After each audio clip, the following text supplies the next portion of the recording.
Bonjour à tous, on se retrouve pour une nouvelle position de combinaison. On est pratiquement au final quand même ici, hein, avec Dame, Tour et Fou simplement de chaque côté dans la position. Donc un échange de 3 pièces mineures et d'une tour, ce qui fait 14 points, ce qui fait a priori le début quand même de la finale, même si avec bien sûr la dame sur l'échiquier, il va y avoir encore des problèmes de protection du roi.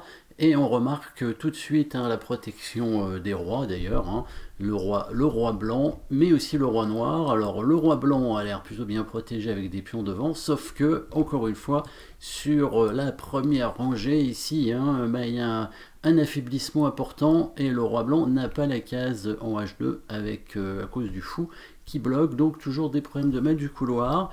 Et on remarque aussi à peu près la même chose avec le roi noir qui, bon, lui a la possibilité d'être protégé par le fou sur cette huitième rangée, mais peut-être que on peut voir un petit schéma tout de suite, un petit schéma de maths qui sera potentiellement possible de faire avec les blancs. Voyons ce qui se passe dans cette position pour l'instant. Première rangée assez affaiblie, hein, avec le roi, donc on a dit, et peut-être des menaces du coup pour la dame noire de venir descendre sur la première rangée. La tour en C3 est attaquée, n'est pas protégée. On peut imaginer le dernier coup des noirs. Un tour prend C3 d'ailleurs, qui était évidemment pas un bon coup du coup, sauf s'il a pris un cavalier. Et à ce moment-là, dans ce cas-là, bon, et comme il avait un cavalier de moins, il a au moins tenté, il peut tenter peut-être de le prendre. Mais si c'était un pion, évidemment, c'était une erreur. Alors le pion, on peut pas prendre la tour, hein, puisque la dame n'est pas protégée en C2. Par contre, la dame pourrait prendre, mais dans ce cas, la dame noire ferait échec évidemment sur la première rangée et pas moyen de couvrir cet échec, hein. Donc ce serait mat.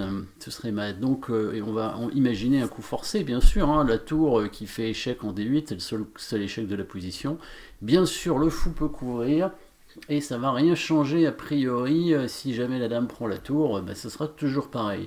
Donc on pensait peut-être tout à l'heure à un schéma éventuellement de maths dans la position quand la tour va venir en D8 et le fou en F8. Peut-être avez-vous vu une petite façon de jouer avec les blancs pour essayer de menacer un mat imparable. Alors on va pas menacer mat curieusement en un coup, hein, comme d'habitude, parce que c'est pas possible tout simplement. Il n'y a aucun moyen de menacer mat en un coup. Par contre, on va menacer de menacer mat en un coup. Évidemment, ça semble un peu long, mais si le mat est imparable, ça change tout, hein. Ça veut dire que les noirs pourront rien faire à part faire des échecs. Alors évidemment, ça veut dire éviter que d'être mat aussi, hein, puisque là pour l'instant le roi blanc n'est pas protégé sur la première rangée. Donc pour éviter d'être mat, hein, il n'y a qu'une seule solution, c'est de donner une case au roi, bien entendu. Mettez la pause si vous n'avez toujours pas trouvé le coup, mais bien sûr bouger du coup le fou qui bloque le roi. Ça permettra au roi de venir sur la case où il y a le fou, ou on pourrait mettre le fou pour que ce soit efficace évidemment. Et on voit tout de suite la possibilité pour attaquer le fou qui se retrouvera cloué en F8. Hop, le fou vient en F4 et ensuite se retrouve en H6 et on obtient une position avec le fou qui attaque l'autre fou en F8 cloué par la tour et l'impossibilité pour les noirs de défendre ce fou avec une pièce ou une autre, hein. Si la tour noire revient en C8, évidemment les blancs pourront la prendre et ça ne changera rien. L'échec de la dame ou de la tour sur la première rangée permettra simplement au roi de monter en H2 et il n'y aura pas d'autre échec derrière, hein, à part donner la tour, puis ensuite la dame si on veut, mais ça servira à rien du coup. Et pas possibilité non plus pour les noirs de donner une case de fuite en poussant le pion F, puisque quand la tour prend le fou, ce sera mat quand même, puisqu'elle va contrôler la case en F7. Maintenant, comment on va s'y prendre? Est-ce qu'on va faire d'abord échec ou on va d'abord bouger le fou? A priori, le plus simple, c'est de faire échec d'abord, hein. C'est un coup forcé, à mon avis, c'est le meilleur, mais les deux sont possibles, hein. Le fou peut aussi venir en F4 immédiatement. mais on préfère un coup forcé. Hein, préfère un coup forcé. Alors le seul problème, c'est que la tour en D8 ne sera pas protégée, et ça permettra à la dame de venir l'attaquer en revenant en A5. Mais dans ce cas-là, on pourrait tout simplement gagner une pièce en prenant le fou sur échec et en récupérant la tour. Sans compter qu'on aurait aussi la possibilité de défendre la tour avec la dame, ce qui permettra par la suite de faire quand même la menace avec le fou en H6, hein, qui est imparable, et la tour en C3 sera de toute façon toujours attaquée. Donc comme on veut, je pense qu'on va préférer d'abord faire échec parce que c'est le coup forcé, il est obligé de venir au F8, et ensuite le fou qui arrive en F4 pour menacer le mat. Donc c'est la menace de menacer un mat en un coup, et un mat en un coup imparable, et ça fait quelque chose de très important, ça fait une grosse différence. Alors évidemment c'est pas facile, hein. Il faut voir que les noirs n'ont aucune possibilité de contre-jeu sur le roi blanc, hein.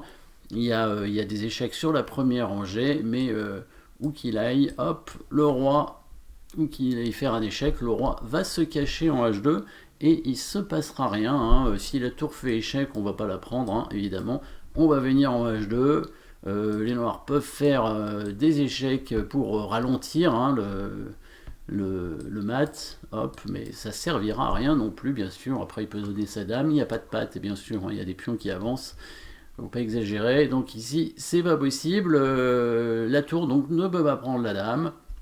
Donc ce que je disais, ce que les noirs peuvent essayer de faire, c'est attaquer éventuellement la tour en se mettant en A5. Dans ces cas là on a la possibilité très simple, hein, de prendre le fou et ensuite de prendre la tour avec une pièce de plus, hein, ce qui suffit évidemment pour gagner dans cette finale, hein. On va pas chercher à prendre de risques. Peut-être dans cette position un meilleur coup, c'est d'amener la dame en D1 pour défendre la tour, en D1 pour éviter que la dame noire ne puisse s'échanger, hein. Si on vient en D2, les noirs peuvent faire échec en C1, attention.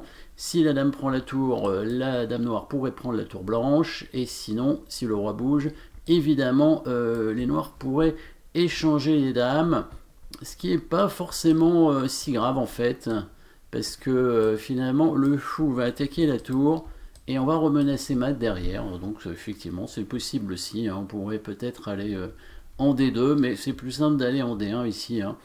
Voilà, en tout cas, bon, le plus simple c'est quand même de prendre le fou et ensuite de prendre la tour, hein. On va pas chercher à mater à tout prix une pièce d'avance en finale, c'est largement gagnant. Donc comme vous voulez. Après, si vous êtes sûr de votre coup, vous pouvez tout simplement bouger d'abord le fou en F4, avec ensuite l'idée de faire échec avec la tour, hein. C'est un peu mieux, hein, finalement, puisque là, la dame noire ne peut pas attaquer la tour, hein, et si les noirs, évidemment, prennent la dame, on fait toujours échec, et on met le fou en H4, et du coup, dans ce cas-là, après le coup fou F4, bah, la tour serait perdue, hein. Si les noirs veulent parer le mat, ils n'ont pas d'autre choix que, par exemple, de pousser un pion, ou pour laisser une case au roi, ou bien ramener tout de suite le fou en F8 éventuellement. À ce moment là les blancs prendraient la tour et il n'y aurait bien sûr pas de mat du couloir. Merci d'avoir suivi cette position et à très bientôt.